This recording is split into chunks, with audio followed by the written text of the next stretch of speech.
మత్తయి సువార్త 3వ అధ్యాయం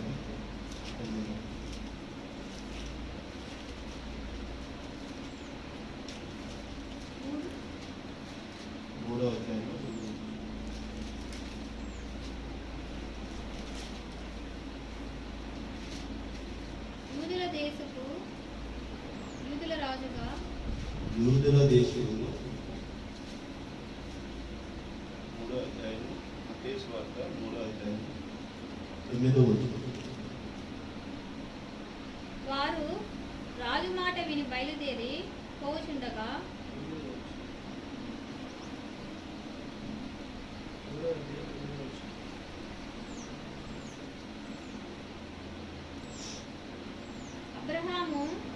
అబ్రహాము మాకు తండ్రి అని మీలో మీరు చెప్పుకొని తలంచవద్దు. మీరు చెప్పుకొని తలంచవద్దు. దేవుడు ఈ రాళ్ల వలన అబ్రహామును పిల్లలు పుట్టింపగలడని మీతో చెప్పుచున్నాను. తరలించినట్లయితే ప్రార్థన చేసుకుంటాం.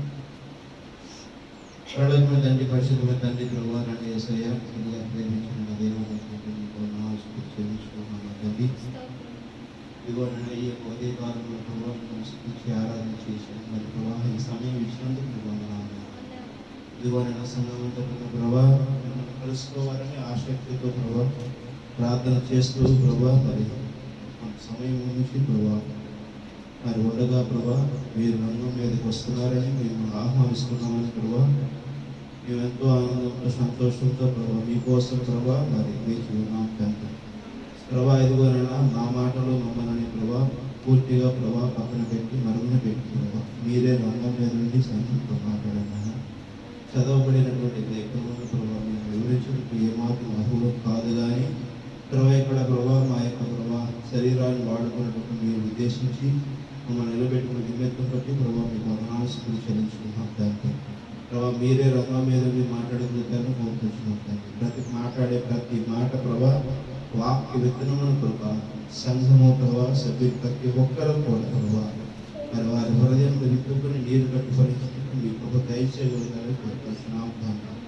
ఏక మనసుతో ప్రభా ఏక అభిప్రాయంతో ప్రభా ఆసక్తితో ప్రభా మిమ్మల్ని కలుసుకున్నట్టుకు ప్రభా మీతో ఐక్యపడటకు ప్రభా మిమ్మల్ని ప్రభా గణపరచుటకు మహిమపరచుటకు ప్రభా జీవించుటకు సహాయం చేసి దీవించుకోవాలని కోరుకుంటూ ప్రభా యేసు క్రీస్తునామములో దేవునికి వెలిగించున్నాం మా తండ్రి. ఆమేన్.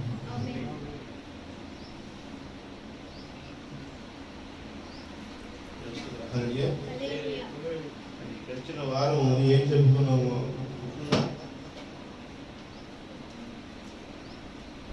గడిచిన వారం ఏం చెప్పుకున్నాము గుర్తుందా మీకు ఒకసారి?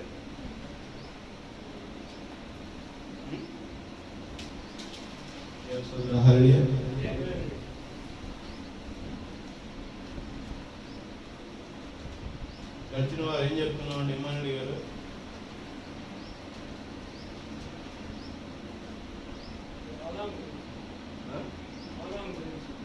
ఆదాం గురించి చెప్పుకున్నాం. ఏం చెప్పుకున్నాం ఆదాం గురించి?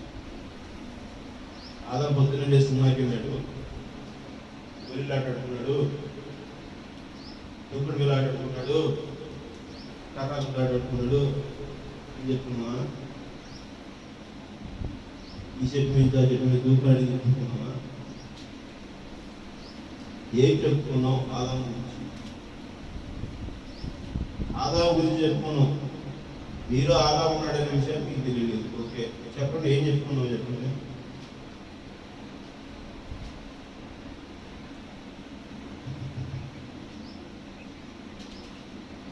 పోయింది,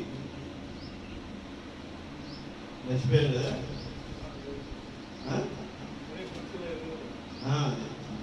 మనసు లేనప్పుడు ఇంకెళ్ళుకుంటుంది. మనసు లేనప్పుడు అదేం గుర్తుంటుంది చెప్పండి.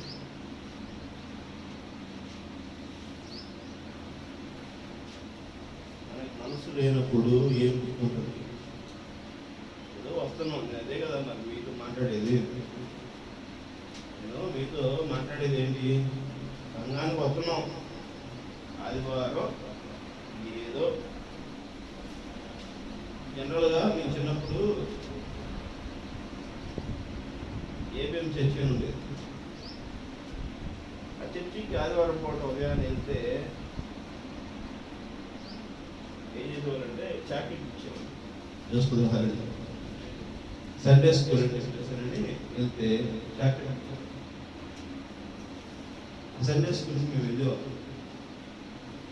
ఎన్ని సందర్భాలు అంటే 1-2 సందర్భాలు. ఎందుకంటే మా తల్లిదండ్రులు నిర్మించేవాళ్ళు కాదు, హిందువులు కదా, నిర్మించేవాళ్ళు కాదు. ఏదో సావాసం కొద్ది క్రైస్తవులు ఉంటారు కదా, క్రిస్టియన్స్ ఫ్రెండ్స్ ఉంటారు కదా, వాళ్ళతో పాటు సరదాగా ఆడుకుంటే వెళ్ళిపోయేవాళ్ళు. వెళ్ళిపోయినప్పుడు ఆ చాక్లెట్ ఇచ్చేటప్పుడు వాళ్ళు ఏదో ఒకటి మాట 2 వాక్యాలు చెప్పి ఆ వాక్యం యొక్క విశేషం ఏంటనేది వివరించి ఆ వాక్యం చదివించి వాక్యం మధ్యలో చూడమని ప్రార్థించడం, ఆ వాక్యం చేసుకో.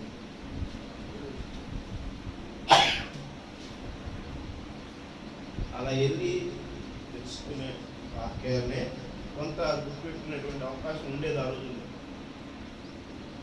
ఈరోజు మనస్ఫూర్తిగా దేవుణ్ణి కలుసుకోవాలని, దేవుడు నా కొరకు ప్రేమించి ఆశీర్వదించి కలవలసిన రక్తం చిందించాడని నమ్మి యేసుక్రీస్తున్నాము బాప్తిసం తీసుకుని ఆదివారం కూడా ఆయన ఏం చెబుతున్నాడో దాన్ని మర్చిపోతున్నాం మనం. అర్థమైందా? నమ్ముట నీ వలనైతే సమస్తం సాధ్యమే. దేవుని ప్రవీణ యేసుక్రీస్తు నిత్యజీవం కలిగిన వాడు, ఆయనతో నడవాలి, ఆయనతో జీవించాలి అని మనం నమ్మి ప్రయాణం చేస్తున్నప్పుడు ఆదివారం వాక్యం ఏం జరిగింది, ఏ లేఖనాలు చెప్పారో ఆ లేఖనాలు మనం రాసుకున్నాము. ఆ లేఖనాల్లో ఆదివారం నుంచి మరలా ఆదివారం తిరిగి వచ్చేలోపు చదువుకుని ఆ లేఖనాలకి ఆయన ఏ వివరణ చెప్పాడు సేవకుడు, ఇక్కడ బైబిల్లో ఏమి రాయబడింది, వర్తమాన పుస్తకంలో ఏం చెప్పబడింది, ఏమి ప్రవక్త ఏం చెప్పాడు, ఈ విషయాలు యేసు క్రీస్తుతో మనం ధ్యానిస్తే ఆయన మనతో ఏం మాట్లాడతాడు అనే ఆసక్తి ప్రార్థన మీలో ఉంటే. కానీ ఓవర్ని కూర్చుని మీరు ఉదయం నుంచి రాత్రి 9-10 వరకు కూడా ఓవర్ని కూర్చొని కూర్పాట్లు పడుతూ ఉండి ఏమి ఆలోచిస్తూ ఉంటారు?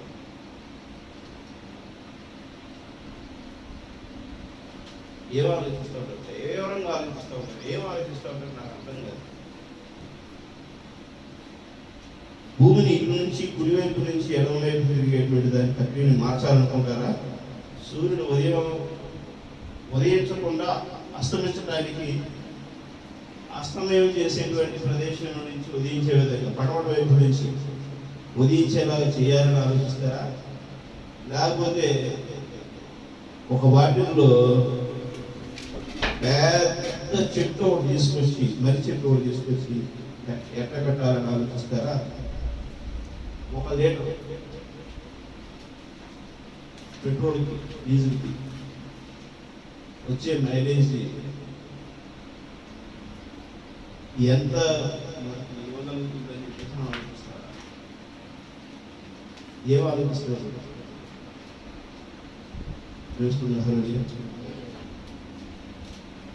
ఏం ఆలోచిస్తారు?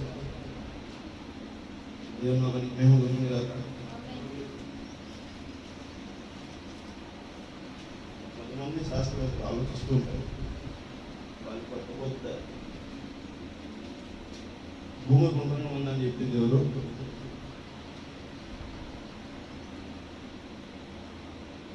భూమి గుండ్రంగా ఉందని చెప్పింది వారు ఎవరు? అవునా? ఎంత గొప్ప విషయం చెప్పేశారు. సైంటిస్టులా ఈయన ఖచ్చితంగా నోబెల్ బహుమతి ఇవ్వాలి కదా. సైంటిస్ట్ చెప్పారంట. ఆయన ఎవరో ఏ సైంటిస్ట్ చెప్పాడని చెప్పి అడిగారు.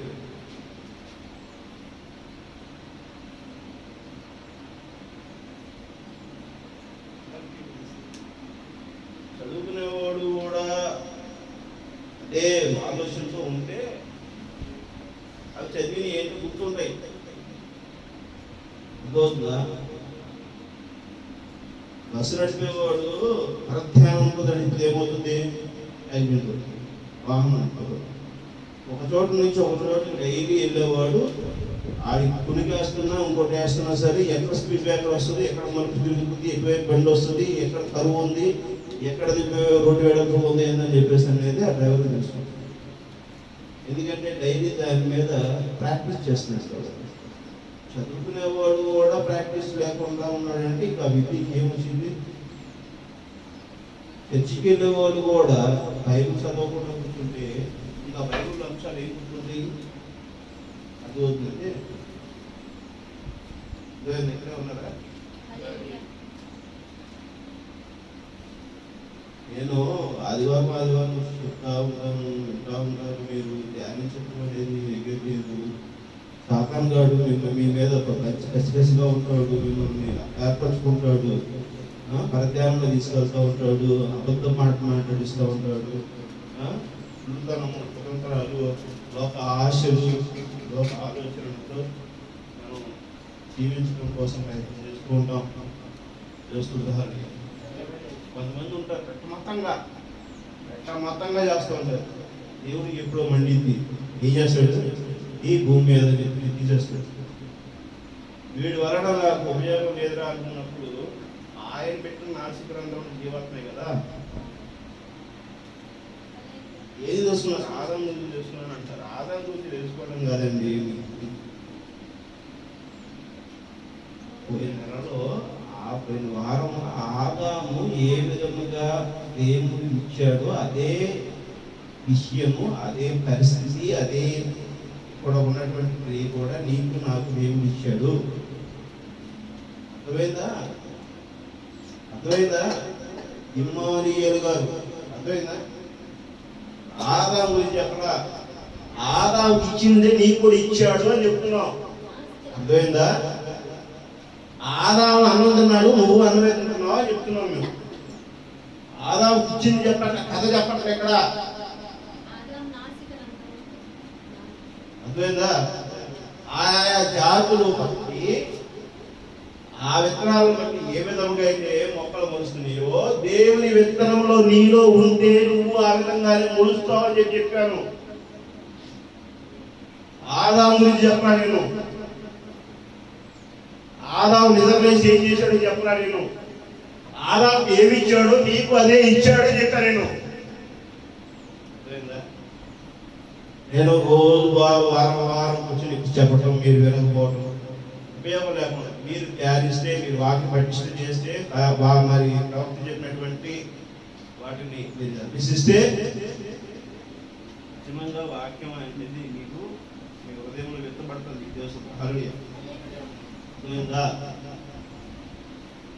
దేవుడు ఏమంటాడు తెలుసా? నేను బైబిల్ పట్టుకున్నాను, మందిరానికి వెళ్తున్నాను, నేను దేవుని బిడ్డనే. బాప్టిజం తీసుకున్నాను, నేను దేవుని బిడ్డనే.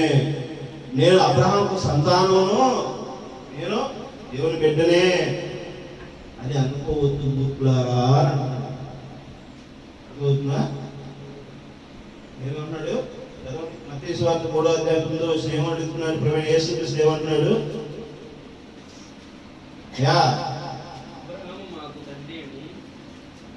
అబ్రహాము మాకు తండ్రి అని మీలో మీరు చెప్పుకొను తలంచవద్దు. అబ్రహాము మా తండ్రి అని మీలో మీరు చెప్పుకొనవద్దు. బుద్ధి కలిగిన కనికులారా, పరిశుద్ధులారా, పవిత్రులారా, మేము అబ్రహాము సంతానము, యేసు క్రీస్తుని కలిగి ఉన్నాము, మేము వధువు సంఘము, మేము బైబిల్ పట్టుకుని చర్చికి వచ్చాం కాబట్టి మాకు పరలోక రాజ్యం వచ్చేసింది, యేసు క్రీస్తు మాకు అక్కడే ఉన్నాడు అని అనుకోవద్దు. ఇది వాక్యమే, నేను చెప్పడం కాదు. మీకు ఒక అతను అంటాడు, రాజకీయ నాయకుడు, అతను పుట్టినరోజు శుభాకాంక్షలు చెప్పడానికి వెళ్తే అతను డైలీ వాక్యాన్ని నేను సెండ్ చేస్తుంటాను. డైలీ తన మీద ఉన్నటువంటి ప్రేమ, గౌరవం, అభిమానంతో దేవుడు ఏం చెబుతున్నాడో మంచి విషయాలు ఏం చెబుతుంటే ఆయన తిరుగుతున్నాడో ఆయనకి ఏదో వాక్య ప్రకారం దేవుని సిద్ధానుసారంగా లేడేమోనని ఒక మహానాయకుడు, ప్రజల్లో మంచి ఆదరణ ఉన్నటువంటి వ్యక్తే, 2 సార్లు పోటీ చేసినా కూడా గెలవలేనటువంటి వ్యక్తి చేస్తుంది హరడి అవుతుందండి. ఆయన అంటాడు, దేవుడి గురించి నాకు తెలుసు, దేవుడు మంచి చేయమన్నాడు, కంజెస్ట్ చేస్తున్నాడు అన్నమాట. దేవుడి ప్రేమని ఎంత అనేది ఒక పరిణితిని డిసైడ్ చేస్తాడు. ఎవరి దగ్గర చేస్తా? నువ్వు నమ్మిన సిద్ధాంతం దగ్గరికి చేస్తావా? నువ్వెవరో ఒక సిద్ధాంతం నమ్ముతావు కదా, ఆయన దగ్గరికి నువ్వు ఆ విషయాలు చెప్తావా? దేవుడు ఎట్లా చెప్తున్నాడు అని చెప్తావా? లేదు లేదు, గురువు గారు మీరు ఏం చెప్తే చేస్తామంటే. కానీ ఆయన నా దగ్గర చెప్తాడు, నేను ఏదైతే విన్నానని కాదు, నీకు వాక్యము ఒక విషయాన్ని హెచ్చరిస్తుందంటే ఆ వాక్యాన్ని చూసి ఆ వాక్యం ఎవరి ద్వారా మాట్లాడుతుందో వాళ్ళని నువ్వు వేరే చూపించడం వల్ల ప్రయోజనం చేస్తున్నాడు. అర్థమవుతుందా? ఆ వాక్యం నీతో మాట్లాడుతుందంటే ఆ వాక్యము దేవుడే. ఆమేన్. వాక్యం నీకు చెప్పింది అని అంటే ఖచ్చితంగా నువ్వు సరి చేసుకోవాల్సిన వాక్యాన్ని బట్టి ద్వేషిస్తేను, సేవని ద్వేషిస్తేను, వాక్య పరిచర్య జరుగుతున్న ప్రాంతాల నుండి ఏదో నిర్బంధించాలను, డిస్టర్బ్ చేయాలని అనుకుంటే దేవుని ఉగ్రతకి పాలవక తప్పదు. అర్థమవుతుందా? ఈయన జీవం కలిగిన దేవుడు ప్రభువైన యేసుక్రీస్తు. అర్థమైందా? లంచాలు తీసుకునే దేవుడు కాదు. మనం డిసైడ్ అవుతూ ఉంటాం సహజంగా, నాకు ఇది ఇస్తే నేను నీకు ఇది ఇస్తా. ఆ వ్యాపారాలు చేసేటువంటి వాళ్ళు వేరు ఉంటారు. ఇక్కడ ఇంకేం అవసరం లేదు. ఏం కావాలంట? నువ్వు యోగ్యమైన రాజు అని నిరూపించుకో. వాక్యం. ఆమె అర్థమవుతుందా? నేను రాజులకు రాజునే, ఈ సృష్టికర్తనే. అయితే నేను ఉండాలనుకోండి, ఇక్కడ నేను కనపడాలనుకోవట్లా, నీలో నుంచి నేను కనపడాలనుకుంటున్నా. ఆమె ప్రభువైన యేసుక్రీస్తు చెప్పేది అది. నా కొరకు నా కోసం మీరు ఏడవద్దు, నేను మీలో ఉన్నానని నిరూపించుకోండి. ఆమె నేను మీలో నుంచి కనబరచబడటానికి మీరు జీవించండి. నేను ఎంత ప్రేమ స్వరూపుగా ఉన్నానో, ఎంత శాంతంగా ఉన్నానో, ఎంత మంచితనంగా ఉన్నానో, ఎంత నేను తోటి వారికి సహకరించేవాడిగా ఉన్నానో, స్వస్థతనిచ్చే దేవుడిగా నేను పేరు ప్రఖ్యాతులు గాయించాను, అదే స్థానం నీకు ఇస్తున్నా. ఆమేన్. నువ్వు ఆ విధంగా ఉంది. నేను అబ్రహామ సంతానాన్ని, నేను యేసుక్రీస్తుని కలిగి ఉన్నాను, లేకపోతే యేసుక్రీస్తుని నేను ప్రార్థన చేయంగా నాకు ఇస్తాడు. నీవు ఎప్పుడైతే దేవుడితో ఉన్నాననేది నువ్వు పటిష్టంగా నమ్ముతున్నావో, నీ యొక్క చెడు క్రియలు, చెడు మారిన పద్ధతులు, ఆలోచనలన్నీ కూడా నువ్వు విస్మరించగలుగుతావు. ఆమేన్. అదవుతుంది. దేవుని నామానికి అపకీర్తి తీసుకొచ్చేటువంటి పనులు ఏదైతే ఉన్నాయో అవి మనం చేసేటువంటి వారిగా ఉండకూడదు. చేస్తుంది హరుడు మంచిగానే ఉన్నాడు, దేవుడు చెడుగా ఉన్నాడు అని అంటే మనిషిలో మంచి రక్తం ఉంది, చెడు రక్తం.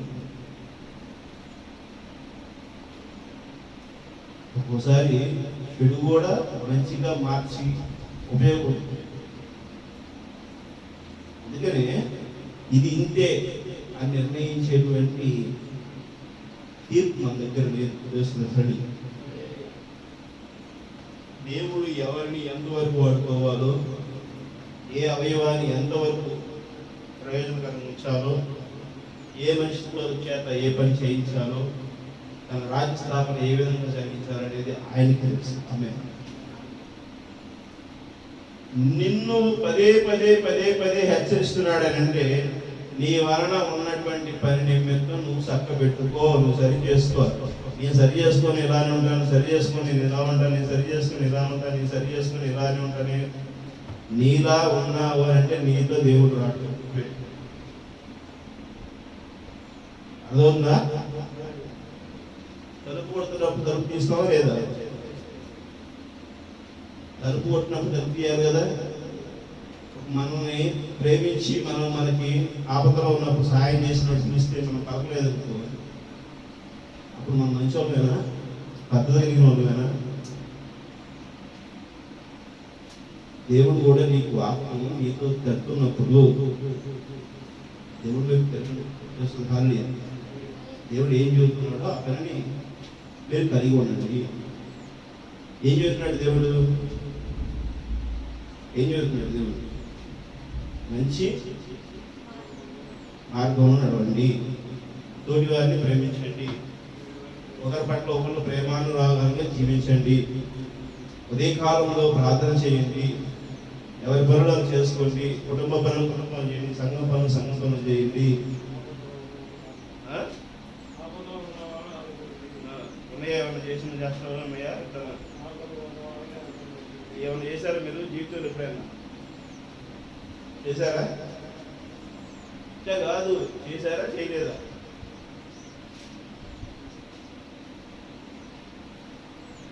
చేశారా లేదా? తనకే మళ్ళీ ఎక్కడున్నావుగా, చేసావా చేయలేదా? చేసావా? చెప్పండి, ఒక సంగతి చెప్పండి.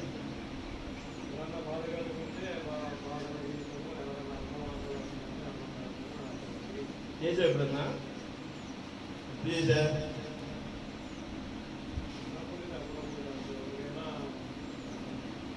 చేశానంటున్నాడు కానీ ఎక్కడ చేశాడు చెప్పలేదు. చూసారా? ఇండియానే చేసింది చెప్పడానికి. ఆడవాడు రోడ్డు మీద యాక్సిడెంట్ పడిపోయాడే, అటు వెళ్ళకుండా ఇటు పడిపోతుంది కదా. నేను చేశానంట. స్వార్థం మనకి రాదు కదా జీవితంలో.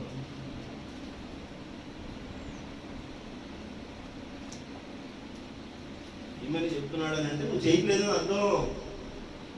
నువ్వు చేయకపోతేనే చేయమని చెబుతున్నాడు, అర్థమైందా? దేవుడు నీకు ఆ విషయం చెప్తున్నాడు అని అంటే నువ్వు చేయట్లా. పొద్దున్నే లేచి బకెట్ నీళ్ళు తీసుకుని వెళ్ళి మొక్క నీళ్ళు పోతావు, కానీ ఒక 5 నిమిషాలు కూర్చొని ప్రార్థన చేయాలంటే లవంగాన్ని. అయ్యా నేను రోజు చూడడానికి నా జీవితం ఇచ్చావయ్యా, చేద్దాం. ఇప్పుడు చూడలేదు మీరు.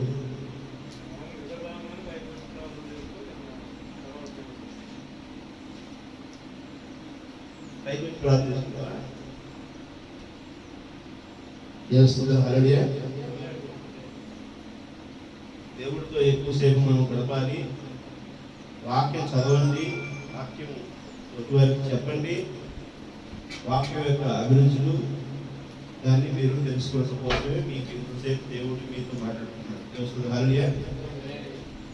అబ్రహామునకు మాకు తండ్రి అని మీలో ఎవరు చెప్పుకోవాలని తెలిసినా వద్దు. దేవుడు ఈ రాళ్ళ అబ్రహాము పిల్లలను పుట్టింపగలడని మీతో చెప్పుచున్నాను. మీరు అబ్రహాంకు సంతానం అని చెప్పేసి అబ్రహాంకి నేను వారసుని అని చెప్పేసి చెప్పుకుంటమే కాదు, చెప్పుకొని మీరు అనుకుంటే సరిపోదు. ఆ రాళ్లతో కూడా దేవుడు అద్భుత కార్యాలు చేయగలడు. ఆ రాళ్లకు కూడా సాదృశ్యంగా ఉన్నామని చెప్పి మనం రాళ్ళ మాదిరిగానే ఉన్నాం ఈరోజు. ఎందుకంటే తెల్లారేసిన దాని నుంచి నా డబ్బు, నా కుటుంబం, నా ఆస్తి, నీ బతకాలి, నీ సంపాదించాలి, నేను ఎంత చెప్పి ఈరోజు వాక్యం వింటారు. బయటికి వెళ్ళిన తర్వాత వాక్య ప్రకారం జీవించడం కోసం ఉండదు. రేపు సోమవారం ఉదయాన్నే లెగిసి యథామారు తదారాజ.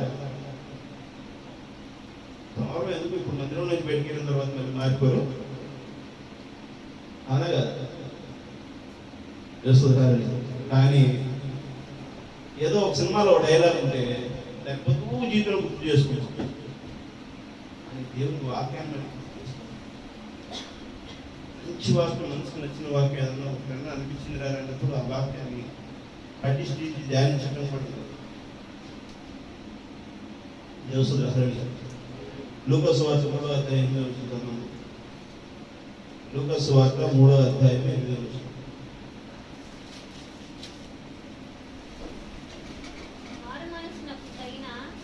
వారి మనసుకు తగిన ఫలమును ఫలించుడి.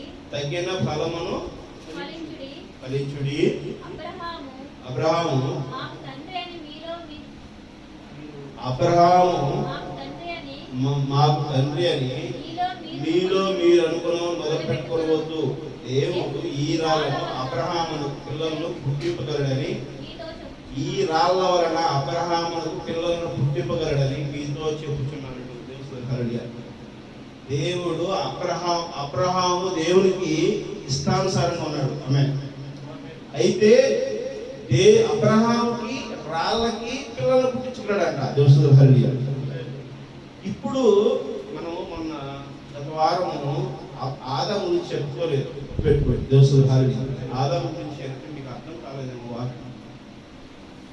ఆదాము అవ్వ భూమి మీద ఉన్నప్పుడు 2వ 3వ అధ్యాయంలో మనం ధ్యానించినటువంటి విషయం చూస్తే వారిద్దరూ సాతాను వాళ్ళిద్దరి మధ్యలో రాకముందు వాళ్ళిద్దరు భార్య భర్తలే.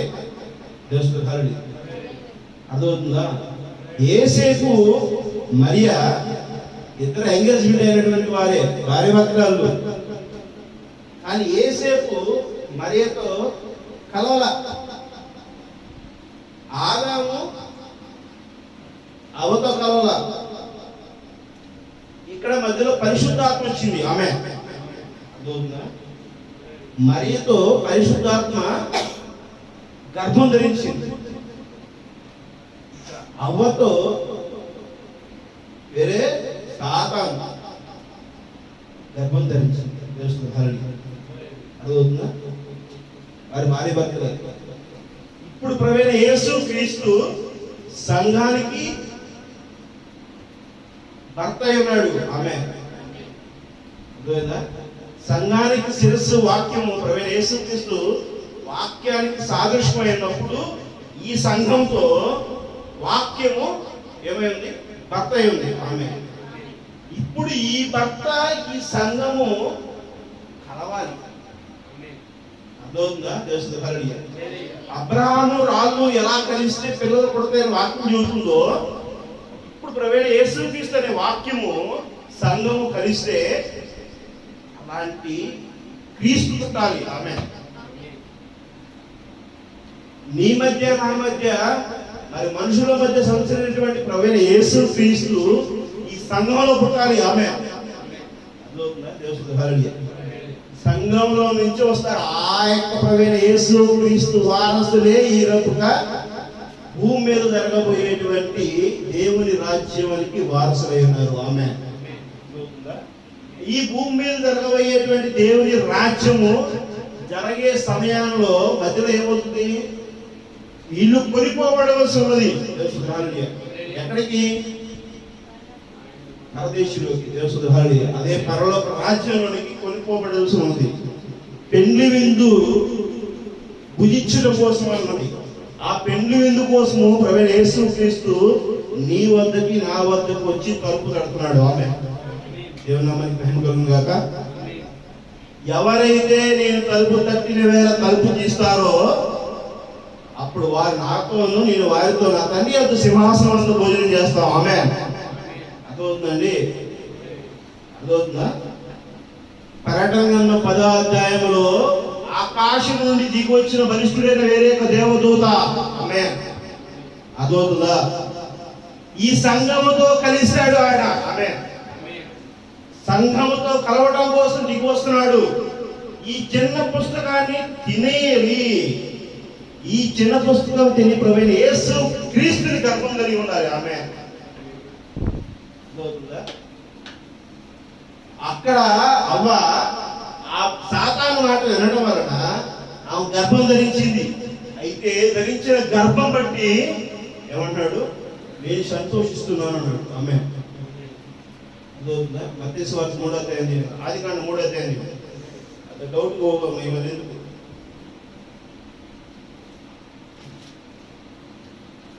ఆమె గర్భం ధరించినప్పుడు ఆ గర్భాన్ని బట్టి ఆయన ఏమంటున్నాడు? నేను సంతోషిస్తున్నాను అన్నాడు దేవుడు. హల్లెలూయా. నీ ప్రయాసలో నేను సంతోషిస్తున్నాను అన్నాడు దేవుడు. హల్లెలూయా. చూడండి 3వ అధ్యాయము, ఆదికాండము 3వ అధ్యాయము 16వ వచనం. ఆయన స్త్రీతో నీ ప్రయాసమును నీ గర్భవేదనను నేను మిక్కిలి హెచ్చించుదును, వేదనతో పిల్లలను కందువు, నీ భర్త ఎడల నీకు వాంఛ కలుగు, అతడు నిన్ను ఏలునని చెప్పాను. అర్థమవుతుందా? ఇప్పుడు ఎవరు వెళ్తాడు?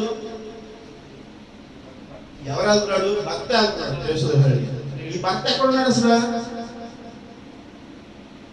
అర్థమవుతుందండి? భర్త ఎక్కడున్నాడు? మీరు అనుకుంటారు నేను భార్యకి భర్తం కదా అనుకుంటారు. అవునా? ఇది వాక్యం చాలా మర్మంతో ఉంటుంది, వర్తమానము మర్మంతో ఉంటుంది, కానీ సామాన్యంగా ఉంది వాక్యం. నేను భార్యకి భర్తం కదా అనుకుంటాను. భర్త వెళ్తున్నాడు. అర్థమవుతుందా? ఆధిపత్యం అనే భర్త వెళ్తున్నాడు. అర్థమవుతుందా? ఇక్కడ భర్త ఎక్కడున్నాడు? స్త్రీకి వివాహం కాబడిన శారీరక వివాహం కాబడిన వారందరూ భర్తలు కాదు. మరి ఇది వేరేగా అర్థం చేసుకుంటారేమో. ఆ భార్య భర్తలు ఈ లోకపరమైనటువంటి భార్య భర్త అనేది జరుగుతుంది. కానీ వాక్యం ఏం చెబుతుందో తెలుసా? వాక్యం ఏం చెబుతుందో తెలుసా? సంఘం అనే మనిషికి, క్రీస్తు అనే మనిషికి వివాహం కావాల్సి ఉంది. ఆమె అర్థమవుతుందా? ఇక్కడ శారీరకమైనటువంటి జీవనాన్ని దేవుడు పరిగణనలో తీసుకోవడం. ఎందుకంటే ఈ శరీరము ఎలా పుట్టిందో అలాగే మరణించబడుతుంది, మరణానికి అప్పగించబడుతుంది. ఈ శరీరం తల్లిగర్భం నుంచి ఏ విధంగా అయితే పిడి పోసుకుని వస్తుందో, శ్మశానంలో పూడ్చిపెట్టినప్పుడు, కాల్చినప్పుడు, పుట్టిపెట్టినప్పుడు ఆ విధంగానే కుళ్ళిపోతుంది. అర్థమవుతుందా? ఈ శరీరము కావాలనుకుంటున్నవన్నిటినీ నువ్వు కావాలనుకుంటున్నావు. అర్థమవుతుందా? కానీ ఈ శరీరంలో ప్రాణం ఉంది, ఒక ఆత్మ ఉంది, జీవాత్మ ఉంది. ఆమె జీవాత్మను ఆయన నీకు నాకు ఏర్పరిచి ఉన్నాడు. కుక్కకి, నక్కకి, పందికి, ఎద్దుకి, కుర్రానికి, మేకకి, పులికి, సింహానికి లేదు, మనిషికే ఉంది జీవాత్మ. అర్థమవుతుందా? వాక్యం చెబుతుంది నీ శరీరంతో తప్పులు చేయకుండా పరిశుద్ధాత్మ జీవం కలిగి జీవించని చెబుతుంది. ఆమె అర్థమవుతుందా? నువ్వు తెలుసో తెలియక పొరపాటు చేయొచ్చు. పాప విమోచన కాబడింది. ఎలా కాబడింది? నీ కొరకు, నా కొరకు ఏ తప్పు చేయనివాడు, ఏ పాపం ఎరగనివాడు, ఎటువంటి మోసం లేనివాడు, ఎటువంటి కల్మషం లేనివాడు కలవరశిలో రక్తం చిందించాడు. ఆమె అర్థమవుతుందా? నీకు నాకు కృపించాడు, ఎలా కట్టి కొన్నాడు దేవుడు. హల్లెలూయా. అందుకని ఈ శరీరమును నీవు కూడా ఏం చేయాలి?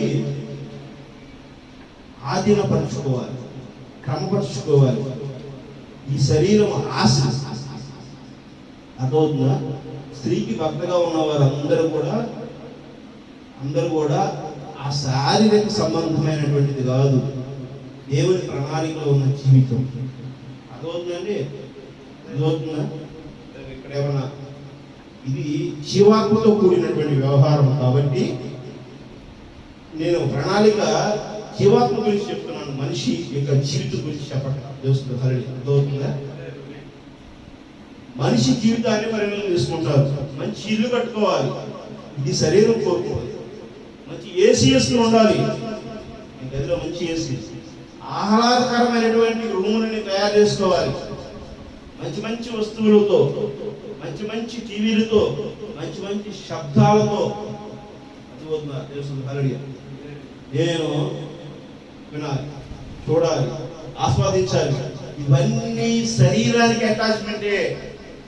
ఈ శరీరం పోతుంది కదా, ఈ శరీరం ఉంటుందా? ఈ శరీర అటాచ్మెంట్సే నువ్వు కోరుకుంటున్నావు. అవునా కదా?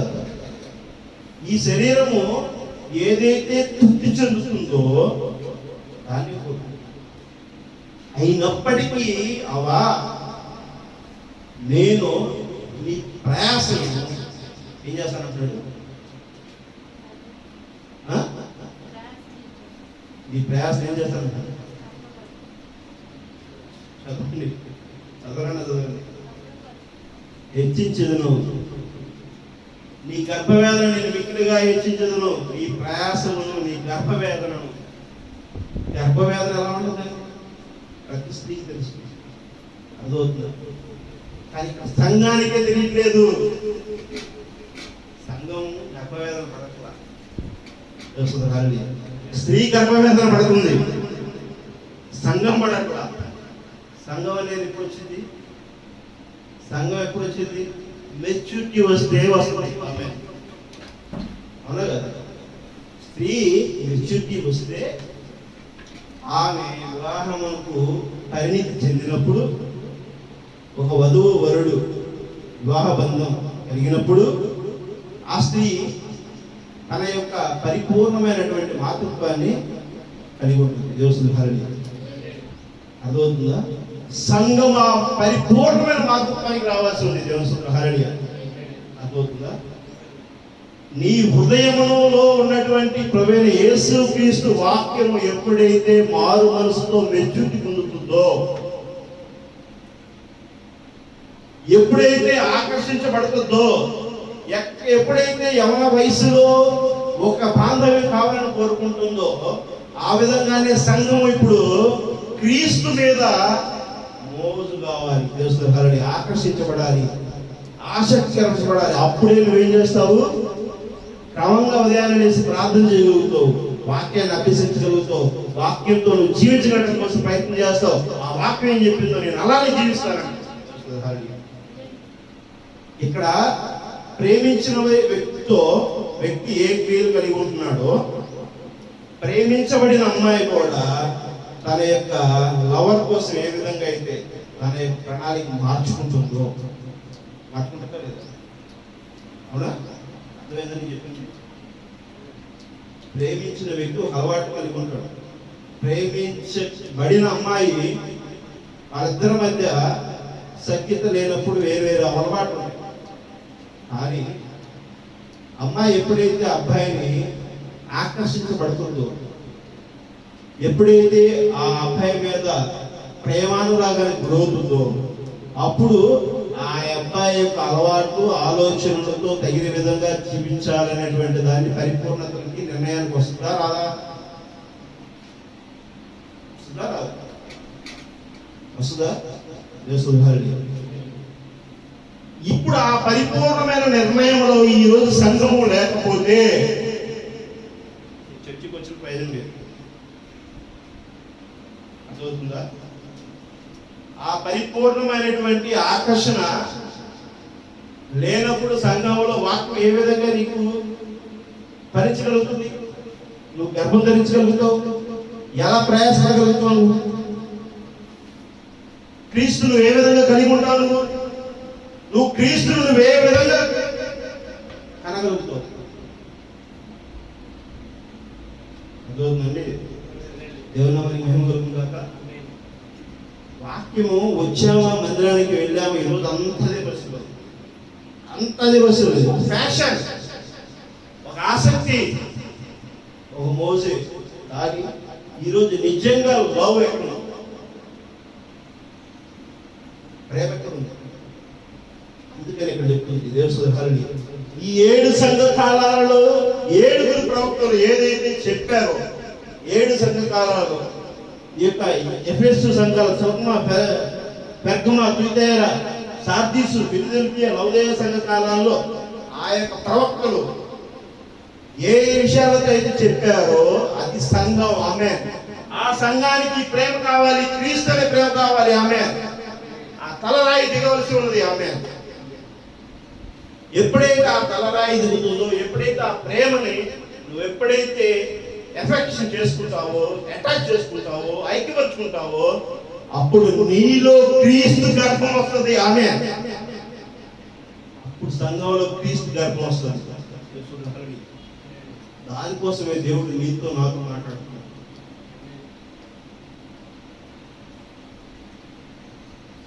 అదవుతుందా? నేను చెప్పే విషయాన్ని మీరు గమనించండి. నేను చెప్తున్నాను, అర్థం చేసుకోండి. నీకు నాకు దేవుడు చెవి దగ్గర చోరని గొడవ చేస్తున్నాడు. ఏమన్నా మనకి భయం కాక వాక్యం చదవండి, ఒక ప్రార్థన చేయండి. నేను మీతో మాట్లాడతాను, మీకోసమే నేను వచ్చి ఉన్నాను, మన రెండో రాకడానికి నేను సమీపంలో ఉన్నాను అని చెప్పి చెప్తున్నాడు. ఆమె కానీ ఆయన ఎవరు పట్టించుకోవట్లేదు, ఆయన ఎవరు కలిగి ఉండట్లేదు, ఆయనతో ఎవరు అటాచ్ కావట్లేదు. పెట్టుకోండి, ఆయన ఎవరికైతే వాగ్దానం చేశాడో ఆ అంకె సంపూర్ణం అయితే 1,44,000 మంది యూదులు ప్రభువైన యేసు క్రీస్తుతో ఐక్యమయ్యారే. అందులో నీకు నాకు ఇచ్చిన అవకాశము ఆ క్షణంలో కోల్పోదు. నువ్వు దేవుడితో లేకపోతే దేవుడితో వెళ్ళలేవు. ఆ పెళ్లి ఎందుకు నువ్వు వెళ్ళలేవు, ఆ పరలోక రాజ్యానికి వెళ్ళలేవు, ఆ పరదేశంలో నీ స్థానం ఏంటో నీకు తెలియదు. రాబోతున్న ఉగ్రతలో నువ్వు దిగిపోతావు. దేశదేహాలు నీకు తెలుసు తెలియదు, అర్థమవుతుంది, అర్థం కాదు. ఇంకో 48 గంటల్లో అతి భయంకరమైనటువంటి పరిస్థితి ఉంటుంది. ఏంటి?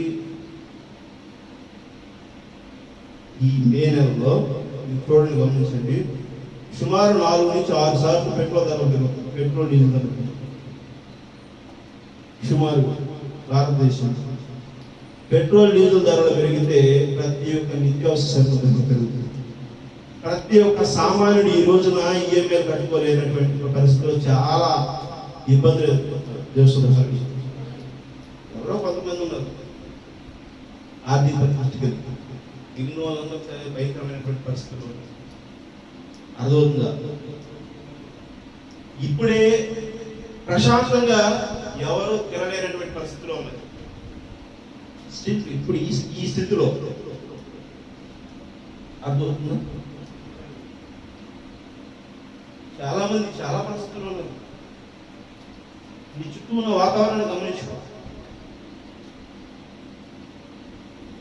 లోన్లు కట్టలేక, ఇంట్లో సరైనటువంటి ఆహారం తీసుకోలేక, కరోనా నుంచి ఇప్పటి వరకు 2021 నుంచి 2019 కరోనా స్టార్ట్ అయితే 2021కి 2 సంవత్సరాలు అతలాకుతలం చేస్తే ఆ ఎఫెక్ట్ మెల్లమెల్ల 2026కి ప్రభావితం పెరిగిపోయింది.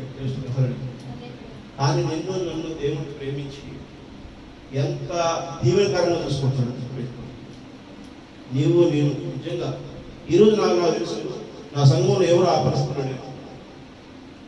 అద్భుతంగా దేవుడు ఆశీర్వదించాడు. దేవుడు ఒక పెట్టగలిగే స్థితిలో ఉన్నారు, కానీ ఒక దగ్గర ఆశించే స్థితిలో లేదు. అంటే దేవుడు నీకు నాకు అంత అద్భుతమైనటువంటి అవకాశం ఇచ్చాడు. నువ్వు నేను ఆ స్థితిలో ఉన్నప్పుడు నువ్వు నేను ఏ విధంగా దేవుడి కోసం మొదలుపెట్టవలసి ఉన్నది. దేవుడిని కలుసుకోవడం కోసం ఎంత ఆసక్తితో మనం ఎదురు చూడవలసి ఉన్నది. దేవుని వాక్యమును ప్రకటించడం కోసం ఎంత ఆసక్తిగా నీకు నాకు దేవుడు ఎంత గొప్ప ఆశీర్వచనం ఇచ్చాడు. రాబోతున్న ఉత్తరం ఎలాంటిదో తెలుసా? ఆ పరిస్థితుల్లో వధువుని ఎత్తుకుని ఆయన వెళ్ళిపోయిన తర్వాత ఈ భూమి మీద తినడానికి తిండి లేక, ఉండడానికి ఇల్లు లేని పరిస్థితి. ఎలాంటి పరిస్థితి తెలుసు? అది వధువు ఎత్తబాటు జరిగిన తర్వాత 3వ ప్రపంచ యుద్ధం జరుగుతుంది. ఆమె 3వ ప్రపంచ యుద్ధం ప్రారంభము మొదటి అనుభవం పడాలి. అది ప్రవక్త చెప్పాడు. కాలిఫోర్నియా మీద బాంబు పడింది. ఆయన స్వప్నంలో చూశాడు. దూత వెళ్తున్నప్పుడు, 7వ దూత వెళ్తున్నప్పుడు, ప్రవక్త వెళ్తున్నప్పుడు వెనక్కి తిరిగి ఇలా చూశాడు. కాలిఫోర్నియా మొత్తం కాలిపోతుంది. పెద్ద శబ్దం వచ్చింది. కాలిఫోర్నియా మొత్తం కాలిపోతుంది. మొదటి అనుభవం కాలిఫోర్నియా మీద పడుతుందని ప్రవక్త చెప్పాడు. ఆమె ఆయన చెప్పాడు అంటే ప్రభు చెప్పినట్టే. ఆమె అది ఆయన మాట కాదు, బ్రహ్మాం గారి మాట కాదు, ఈ కాలపు దూత బ్రహ్మాం మాట కాదు. అదవుతుందా? విలియం బ్రహ్మాం గారు ఏ ఒక్క సొంత విషయం ఆయన చెప్పలేదు. ఆమె ఆ దేవుడు ఏం చెప్పాడో అవే చెప్పాడు ఆయన. ఆయన నీ కొరకు నా కొరకు జీవించలా పెట్టుకోండి చూసుకోవాలి. ఆయన దేవుడు ఇచ్చినటువంటి అద్భుతమైన శరీర అవకాశాన్ని దేవునికి అప్పగించుకున్నాడు. ఆమె యేసు క్రీస్తు కల్వరి శిలువలో తన గిన్ని బోధించుకున్నప్పుడు నా ఆత్మ నీకు అప్పగిస్తున్నాను ప్రభా అని ఏ విధంగా చెప్పాడో, ఆ కాలపు ప్రవక్తల నుంచి ఈ కాలపు ప్రవక్తల వరకు కూడా వారి వారి జీవితాలను దేవునికి అప్పగించుకునే విధంగా జీవించారు. ఆమె ఈ కాలపు ప్రవక్తలు, ఆ కాల ప్రవక్తలు ఈ భూమి మీద నుంచి ఆదాము నుంచి ఇప్పటి వరకు కూడా వచ్చినటువంటి ప్రవక్తలందరూ వారి వారి జీవితాలను అప్పగించుకోవడంలో ఎంత పాత్ర ఉందో అంతకంటే పెద్ద పాత్ర వధువుకుంది. ఆమె నీవు వధువు స్థానం అయితే నువ్వు దూతవు కాదు, దేవుని యొక్క భార్యవి. భార్య ఏ విధంగా ఉండాలి అదవుతుందా తెలుస్తుంది. దేవుని వాక్యానికి నువ్వు ఐక్యంలో నిలబడి ఉండాలంటే ఖచ్చితంగా దేవుని మనసుని ఎరిగిన వారుగా నువ్వు నేను జీవించవలసిన వారు. యేసు క్రీస్తుని నువ్వు కలిగి లేకపోతే ఈ లోకంలో నీవు జయించలేవు. ఈ సాతాను క్రియలను జయించలేవు, ఈ మోసపు మాటలను జయించలేవు, ఈ కుళ్ళు కుతంత్రాలను జయించలేవు. ఈ హెచ్చింపులు డాంబికాలు ఒక్కొక్కడు నేను పెద్ద నేను పెద్ద నేను పెద్ద ఎవడు పెద్ద సరిగ్గా సరిస కొట్టు కొడితే ఎవడ పెద్ద సరిగ్గా లుంగి కట్టుకోవడం చేతకానవాడు కూడా విరమిస్తున్నాడు. ఈ రోజులో ఒక దెబ్బేస్తే ఎక్కడో ఉన్నాడు, ఏ పని ఉన్నాం. ఈ శరీరాన్ని విడిచిపెడితే మన పరిస్థితి ఏంటి? ఈ శరీరాన్ని చూసుకుని మనం డాంబికం పోతున్నామే, గర్వపోతున్నామే.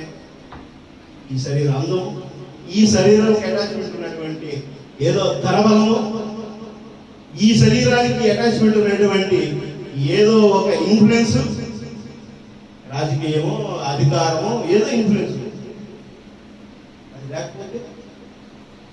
అది లేకపోతే ఇది కోసం కాదు నువ్వు నేను జీవించవలసింది. అర్థమవుతుందా? మనం దేనికోసం ఉండాలి? నువ్వు ప్రార్థన చేస్తే ఎవరి కోసం నువ్వు ప్రార్థన చేస్తున్నావో, ఎవరైతే ఇబ్బంది ఎదుర్కొంటున్నారో ఆ ఇబ్బంది నుంచి తొలగించబడాలి. ఆమె ఆర్థిక ఇబ్బందులు తొలగిపోవాలి, శారీరక రుగ్మత తొలగిపోవాలి. ఎందుకంటే నీకు నాకు కలిగినటువంటి వ్యాధులను ప్రభువైన యేసు క్రీస్తు ప్రణాదెబ్బలతో స్వస్థత ఇస్తానన్నాడు. ఆమె ప్రభువైన యేసు క్రీస్తు అంగీకరిస్తే తగిలితే స్వస్థతలు వచ్చినాయి. పౌలు వెళ్తున్నప్పుడు పౌలు అంగి తాగిన వాళ్ళకి స్వస్థతలు వచ్చినాయి. క్యాన్సర్లు పోయినాయి, కుష్ఠవ్యాధులు పోయినాయి, గుండె వ్యాధులు పోయినాయి, కళ్ళ చూపులు వచ్చినాయి, కాళ్ళు వేరే కాళ్ళు వచ్చినాయి. తెలుస్తుంది. మరి నేను ఏ స్థితిలో రావాల్సి ఉన్నది? అర్థమవుతుందా? ఎవరికో ఒకరికి ఇస్తానంటూ లేదు ఆయన. నీవు నా సొత్తు అంటున్నాడు. ఆమె నీకు కలిగిన యావత్ చింత నా మీద నుంచి అంటున్నాడు. ఆమె నీ ప్రయాస నా వైపు నుంచి నువ్వు చూడంటున్నాడు. నేను కలిగి ఉండి నువ్వు ప్రయాసపడు. ఈ లోకం నువ్వు జయించగలుగుతావు. తెలుస్తుంది. అర్థమవుతుందా? తెలుస్తుందా? హల్లెలూయా. గమనిస్తున్నారు ఇప్పుడు వాక్యాన్ని? మీరు ఆ పరిస్థితి మీరు రావాలంటే మీరేం చేయాలి? ప్రార్థనా క్రమం కావాలి, ప్రార్థనా శక్తి కావాలి. వాక్యం అభ్యసించండి, వాక్యం ధ్యానించండి. వాక్యం అర్థం కాకపోతే వాక్యం చదువుతా ఉండండి. నేను చెప్పేది మీకు అర్థం కావచ్చు, అర్థం కాకపోవచ్చు, అది దేవుడు మీతో చెప్పేది మీకు అర్థమవుతుంది. ఆమె అందుకనే మీరు ప్రార్థన చేయండి. మీరు ప్రార్థనలో ఉండటం వలన ఈ మాట ఏం చెప్పడం నాకు పదే నాకు దృష్టికి వస్తాను. సేవకుడు చెబుతున్నాడు, నాకు ఈరోజు సంఘం వినపడింది, ఈ మాట ఏంటి నాకు అర్థం కాలేదు చెప్పు అని అడుగు. దేవుడు నీ పక్షాన ఉన్నాడు. ఆమె నీతో మాట్లాడతాడు. ఈరోజు సమస్యల కోసం కాదు పోరాడాల్సింది, అర్థమవుతుందా? నువ్వు విజయం సాధించడం కోసము, ఈ లోకం అనే సాతాను శక్తి నుంచి విడుదల కావడం కోసం నువ్వు పోరాడాలి. ఏమిస్తున్నావు నువ్వు ఉన్నావు అని అంటే నీతో దేవుడు లేడు. దేవుడు నీతో లేకపోతే నువ్వు ఎటువైపు వెళ్ళాలో తెలియక నువ్వు పెద్ద చూపు చూస్తున్నావు.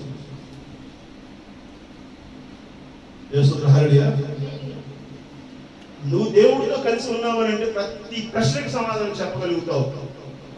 ప్రతి ఒక్క చీకటి అగాధంలో నువ్వు నడిచి రాగలుగుతావు. ఆమె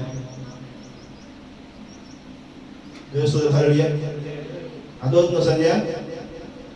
అర్థమైందా? ప్రార్థన చేసావా? ప్రార్థన చేసావా? ఆదికాండము 1వ అధ్యాయం 11-26 వచ్చిన చదవండి. గడిచిన వారం కూడా మాట్లాడుకున్నాం, మనం చదివాం. దేవుడు గడ్డిని విత్తనములు ఇచ్చి చెట్లను భూమి మీద తమ తమ జాతి ప్రకారం తమలో విత్తనములు గల ఫలమిచ్చు వృక్షములను భూమి మొలిపించు కాకాని పలకగా ఆ ప్రకారం ఆయన దేవుడు అర్థమవుతుందా? ఈ యొక్క ఆశీర్వచనము భూమి మీద ఆదాము రాక ముడిపే ఉంది. దేవుని యొక్క జీవాత్మ ఆదాములోకి వచ్చిందంటే ఆదాము వారసత్వంలో మనం ఉన్నాం. ఆదాము ఏ విధమైన శరీర ఆకృతి కలిగి ఉన్నాడో నీవు నేను అదేటువంటి ఆకారము ఆకృతి కలిగి ఉన్నాం. ఆదాములో ఏదైతే దేవుని యొక్క ఆశీర్వచన జీవాత్మ ఉందో నీలో నాలో నుంచి అదే ఉంది. అద్వైతమని గారు గత వారం మీకు చెప్పిన వారికి అర్థం కాలేదేమో. ఆదాము పీల్చుకున్నాడు, ఏంటిది? గాలి పీల్చుకున్నాడు. ఏ గాలి? యేసు క్రీస్తు దేవుడి యొక్క జీవాత్మ ఆయన నాసికంలో పీల్చుకున్నాడు. అర్థమైందా? నీవు పిలుస్తున్నావా? పిలుస్తున్నావా? పిలుస్తున్నావా లేదా?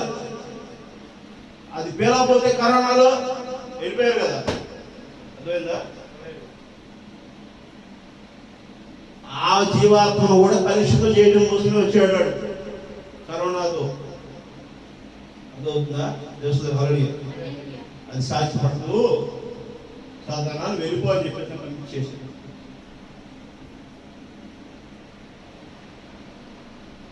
ఆ జీవాత్మని మనం నాసికరంధ్రాలతో పిలుస్తున్నాం. ఆక్సిజన్ పీలుస్తుంటే బతుకుంటున్నాం మనం. ట్రై చేయండి ఒక నిమిషం, పేర్చుకుందా. ట్రై చేస్తావా? ట్రై చేస్తావా? గుర్తులు పట్టుకొని ఒక నిమిషం ట్రై చేయండి. వాడిపోతారు మామూలుగా.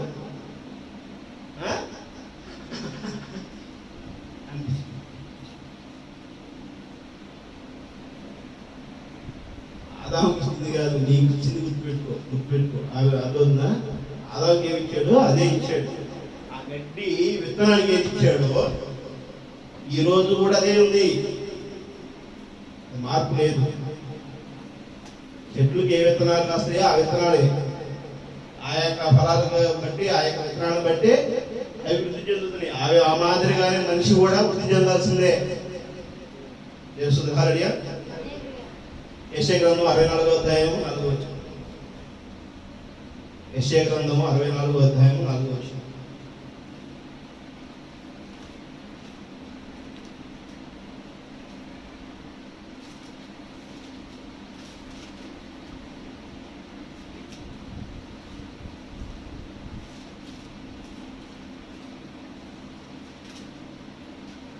యెషయా 64వ అధ్యాయం 4వ వచనం.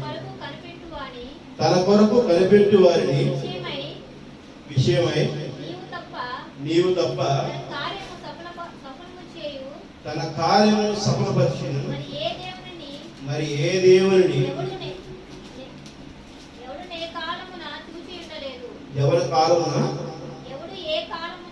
ఎవరు ఏ కాలమున చూచి ఉండలేదు.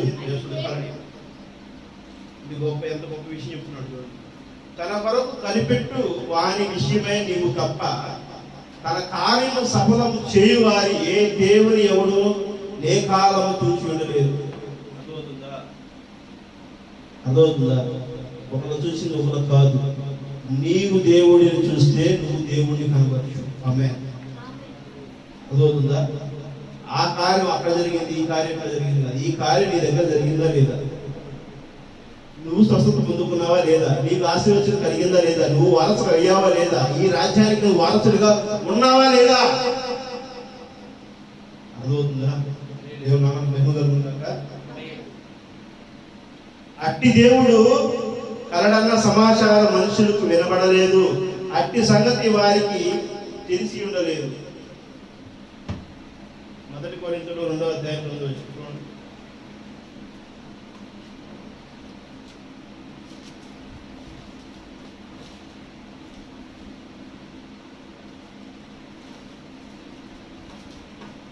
మొదటి కొరింథీయులు 2వ అధ్యాయం 9వ వచనం. 137 పేజీ.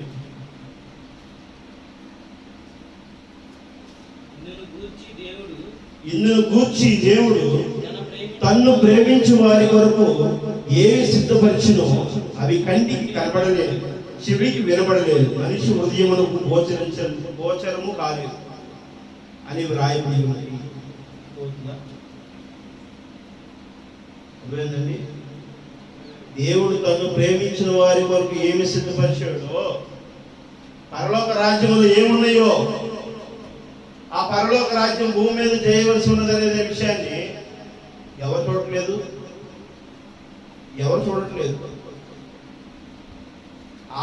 అది కంటికి కనబడలేదు, చెవికి వినబడలేదు,